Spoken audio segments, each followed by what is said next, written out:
Hello students, welcome to my channel learn English with Aditya. और grammar के इस topic में आज हम लेकर आए हैं, ग्रामर के रिवीजन में आज हम लेकर आए हैं अपना next topic, that is auxiliary and modals.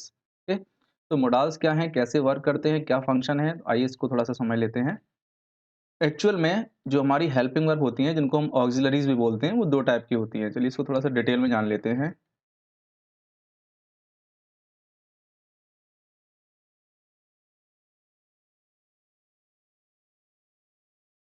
Auxiliaries, okay, इनको हम हेल्पिंग वर्ब भी बोलते हैं शॉर्ट में। They are of two types. First is primary and second is modals. Again, primary are divided into three types. First one is be, second is do, and third is have. And they are used in tenses. Be consists of is, am, are, was, were, be, been, and being. Okay. Do consists of do, does, and did. Okay. Have consists of has, have, and had. So these all verbs are used in tenses. Then comes modals. What are modals? Simply the words, helping verbs that show different mode of action. Different mode of actions, यानी modal word किससे बना है? Mode से बना है। जो mode of action को दिखाए दैट इज मोडाल। सिंपली अगर कोई एक्शन होगा तो हम उसमें टेंसेस में उसको बनाएंगे, यानी कि अपनी हेल्पिंग ऑर्गेनिज्म और वॉज वर्ब का यूज करेंगे। अगर कोई स्पेशल मोड दिखाए एक्शन का तो वहां पर हम मोडाल्स का यूज करते हैं। ओके, तो मोडाल ऑक्सिलरीज क्या क्या होती हैं देखिए। Shall, should, will, would, can, could, may, might, must, need, dare ought to, used to. Okay, these are called modals. ये मोडाल्स हैं। इसमें कुछ और वर्ड्स भी हैं जहाँ पर मेंशन नहीं किए गए हैं, मैं आपको बता दूं। जैसे कि इसके आगे आप लोग लिख सकते हैं, ये वर्ड्स हैं जैसे हैज टू, है ना, have to, had to, okay, will have to, shall have to. There are so many words. तो let's see all the modals one by one. Okay, एक एक करके सारे मोडाल्स को देखते हैं।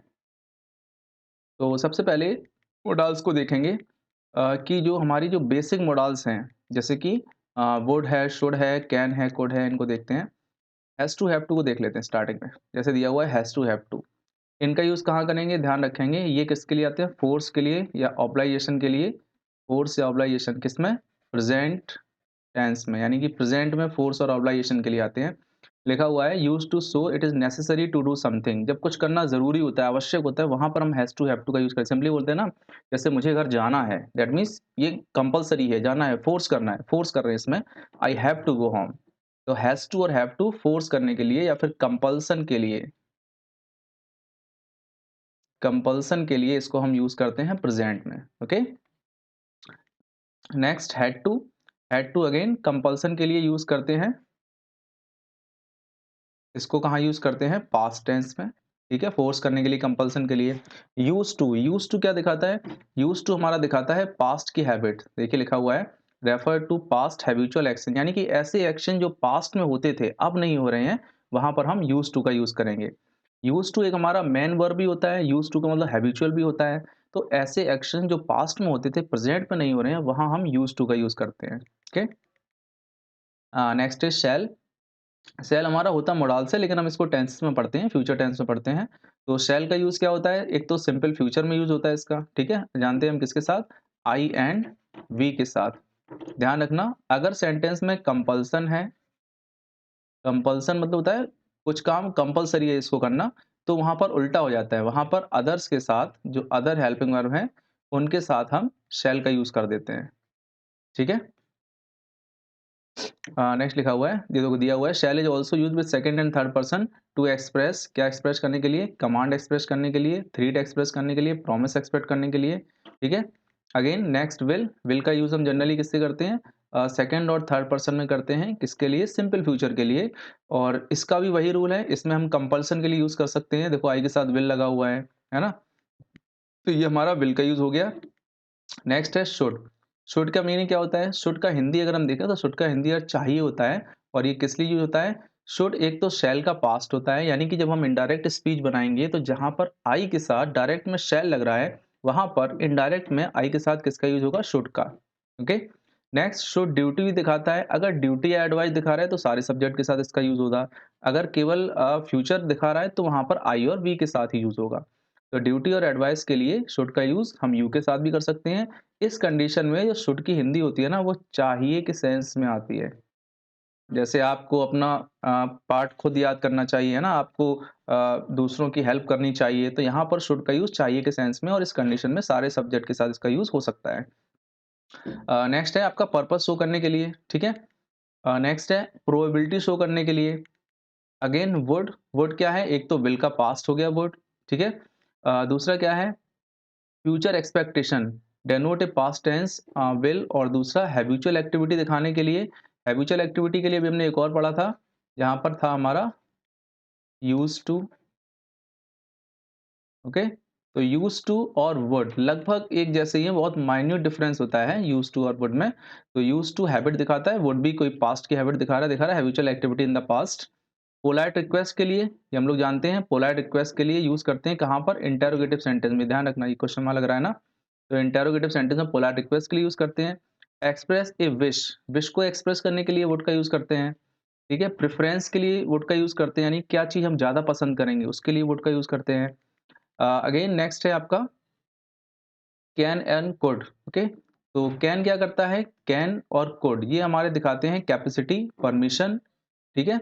It is used to express ability, capacity और skill, इसके लिए यूज़ करते हैं। कैन का यूज़ हम करते हैं अगेन प्रेज़ेंट के लिए,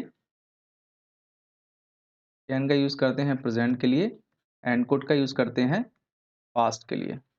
ओके? परमिशन के लिए भी यूज़ होता है, परमिशन फॉर्मल परमिशन, ठीक है? ध्यान रखना, परमिशन के लिए हम मे का यूज़ भी करते हैं, आगे हम पढ़ेंगे। इसके बाद पॉसिबिलिटी के लिए यूज़ कर सकते हैं कैन का।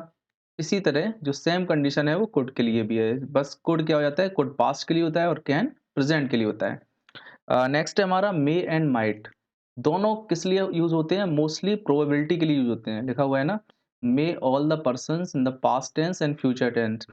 Might is used for the all persons in past tense, might past के लिए यूज़ होता है और मे प्रेजेंट और फ्यूचर टेंस के लिए यूज़ होता है, ठीक है? तो क्या-क्या शो करता है? तो मे यूज़ हुआ होता है सबसे पहले तो पॉसिबिलिटी के लिए, यानी ऐसा हो सकता है, पॉसिबिलिटी है। परमिशन के लिए सुना है ना, मे आई कम इन, मे आई रीड योर बुक, इस टाइप के सेंटेंसेस। और किसी लिए एक्सप्रेस विश करने के लिए, जैसे किसी को विश करते हैं ना, may you happy journey, may you pass in the exam, ठीक है? परमिशन के लिए जब पोलाइट परमिशन लेते हैं तो वहाँ पर माइट का यूज़ करते हैं। पास्ट में एक्सप्रेस पॉसिबिलिटी के लिए, जैसे कि लिखा हुआ है ना, शी गेस्ड, उसने गेस किया, he might be in the auditorium for the rehearsal, वो रिहर्सल में हो सकता है, पॉसिबिलिटी आ रही है। तो पॉसिबिलिटी के लिए पास्ट में हम माइट का यूज़ करते हैं। ओके? नेक्स्ट मस्ट, मस्ट किसी यूज़ होता है, मस्ट अगेन कंपल्सन के लिए यूज़ होता है मस्ट, किसी चीज़ को फोर्स करने के लिए। नेसेसरी टू डू समथिंग, यानी कि चाहिए के सेंस में, जब आपको कोई चीज़ करने के लिए फोर्स किया जा रहा है कि तुम्हें वहाँ पर जाना ही चाहिए, ऐसा करना ही चाहिए, तो वहाँ पर हम मस्ट का यूज़ करते हैं, ठीक है? दूसरा यूज़ होता है जब कोई चीज़ मतलब हम लोग मना कर रहे होते हैं, something something because it is not good idea. जब किसी चीज़ को रिकमेंड करते हैं, तब उसके लिए हम यूज़ कर सकते हैं, या किसी चीज़ को मना करने के लिए यूज़ करते हैं, तब भी यूज़ कर सकते हैं। ऑट टू, ऑट टू का सेंस और शुड का सेंस लगभग सेम होता है, लेकिन ऑट टू को यूज़ हम करते हैं सजेशन के लिए, है ना? और मोरल ऑब्लिगेशन और ड्यूटी के लिए। देखिए यहाँ पर एक आपको कन्फ्यूज़न थोड़ा हो रहा होगा, सो थोड़ा-सा दूर कर दूँ। जैसे मैंने लिखा है शुड, फिर मैंने लिखा है ऑट टू, ओके? देन लिखा है मस्ट। ये जो तीनों वर्ड होते हैं, इन तीनों वर्ड का ही मतलब होता है चाहिए, ओके? लेकिन शुड का यूज़ हम किस लिए करते हैं? शुड का यूज़ करते हैं ड्यूटी के लिए, जनरल ड्यूटी जो हमारी है, या फिर एडवाइस के लिए, सजेशन के लिए। ऑट टू का यूज़ हम करते हैं मोरल ड्यूटी के लिए, यानी कि एज़ अ ह्यूमन बीइंग मेरी क्या ड्यूटी है, उसके लिए हम ऑट टू का यूज़ करते हैं। मस्ट का यूज़ करते हैं ऑब्लाइजेशन के लिए, यानी कि फ़ोर्स करने के लिए हम मस्ट का यूज़ करते हैं। तो ये अलग-अलग डिफ़रेंस होता है, जबकि तीनों का मतलब हिंदी में सेम ही होता है, ठीक? तो यहाँ पर ध्यान रखिएगा ये। नेक्स्ट है हमारा डेयर एंड नीड। इनको थोड़ा-सा ध्यान रखना पड़ेगा, ये अक्सर एग्ज़ाम में पूछे जाते हैं, इनको ध्यान से समझिएगा। ये 2 वर्ड्स हैं, बड़े ही टिपिकल हैं। टिपिकल क्यों हैं? देख लेते हैं। जो डेयर और नीड है, डेयर एंड नीड, ये दोनों वर्ड हमारे मेन वर्ब भी होते हैं, प्लस हेल्पिंग वर्ब भी होते हैं, ठीक है? हेल्पिंग वर्ब में ये मोडाल्स के रूप में यूज़ होते हैं और मेन वर्ब में मेन वर्ब के रूप में यूज़ होते हैं। कंडीशन क्या है, ये ध्यान रखें ना, इनमें टू वाला थोड़ा-सा डिफरेंस होता है। अगर ये मेन वर्ब के रूप में यूज़ होते हैं, जैसे मैंने लिखा आई नीड योर हेल्प, ठीक है? तो यहाँ पर नीड जो है वो मेन वर्ब है। क्यों? क्योंकि यहाँ पर और कोई वर्ड नहीं आ रहा है, मुझे आपकी हेल्प की ज़रूरत है। प्रेज़ेंट इंडेफ़िनिट का टेंस बन रहा है और नीड वर्ड लग रहा है, या फिर हम इसको ऐसे कह लें, ही नीड्स योर हेल्प, ठीक है? ये लिखा हुआ है, ही नीड्स योर हेल्प। तो यहाँ पर नीड में एस और यस लग रहा है, दैट मीन्स ये सेंटेंस हमारा किसका है? ये सेंटेंस हमारा प्रेज़ेंट इंडेफ़िनिट टेंस का है, ठीक है? और ये जो नीड है, ये हमारी क्या है? मेन वर्ब है, ठीक? तो यहाँ पर नीड जो वर्ड है वो मेन वर्ब के रूप में यूज़ हुआ है। सेंटेंस नेक्स्ट देखेंगे, अगर हम इसी को मोडाल्स में यूज़ करें तो मैंने लिखा he need not help you, he need not help you, ठीक है? इस सेंटेंस में जो नीड है ये यहाँ पर मोडाल्स का यूज़ कर रहा है और यहाँ पर जो वर्ब है वो हेल्प है, ठीक है? यहाँ पर ये कंडीशन ध्यान रखेंगे कि हमेशा मोडाल्स के रूप में नीड और डेयर इनका यूज़ हमेशा कब होगा? इंटेरोगेटिव सेंटेंस में या फिर नेगेटिव सेंटेंस में, बस। अगर सेंटेंस इंटेरोगेटिव और नेगेटिव है तभी ये वर्ड मोडाल्स होंगे, अदरवाइज सिंपल सेंटेंस में ये वर्ड हमेशा हमारे मेन वर्ब होंगे। दूसरी कंडीशन ये है कि जब मोडाल्स के रूप में यूज होंगे तो इनके साथ जो टू वर्ड है वो नहीं आएगा, ध्यान रखना। एग्जाम में आपको दिया होगा जैसे he need not to write a letter, मान लीजिए सेंटेंस दिया हुआ है एग्जाम में, ठीक है? आपसे कहा जाएगा इसको करेक्ट कीजिएगा, ठीक? तो करेक्ट करने के लिए क्या करोगे? आप देखो बिल्कुल सही है, he need not to write a letter बिल्कुल सही बन रहा है, उसको लेटर लिखने की कोई ज़रूरत नहीं है।